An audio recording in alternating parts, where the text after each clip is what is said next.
তিস্তায় প্রবল জলস্ফীতি, বন্ধ হয়ে গেল কালিম্পং দার্জিলিং সড়ক পথ।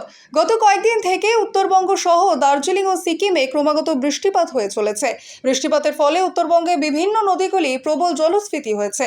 গত রবিবার ধসের কারণে সিকিমে প্রচুর ক্ষয়ক্ষতি হয়েছে। 9টি বাড়ি ধসে গিয়েছে, মৃত্যু হয়েছে 3 জনের। গতকাল সারাদিন ধরে উত্তর সিকিমে ভারী বৃষ্টিপাত এবং গতকাল রাতেও সিকিম সহ দার্জিলিং পাহাড়ের বিভিন্ন অংশে ভারী বৃষ্টিপাতের জন্য তিস্তায় প্রবল জলস্ফীতি হয়েছে। এই জলস্ফীতি মনে করিয়ে দেয় গত 4ই অক্টোবর তিস্তার ভয়াবহ রূপকে। তিস্তা বাজারের কাছে কালিম্পং থেকে দার্জিলিং যাবার রাস্তা বিপজ্জনক হয়ে যাওয়ায় কালিম্পং থেকে তিস্তা বাজার হয়ে দার্জিলিংয়ে যাওয়ার রাস্তা বন্ধ করে দিয়েছে প্রশাসন।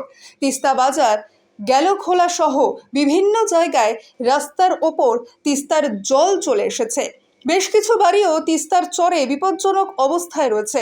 গতকাল রাত থেকেই পুলিশ মাইকিং করে এইসব অঞ্চলে বসবাসকারী মানুষদের সাবধান করে দূরে সরিয়ে দিয়েছে।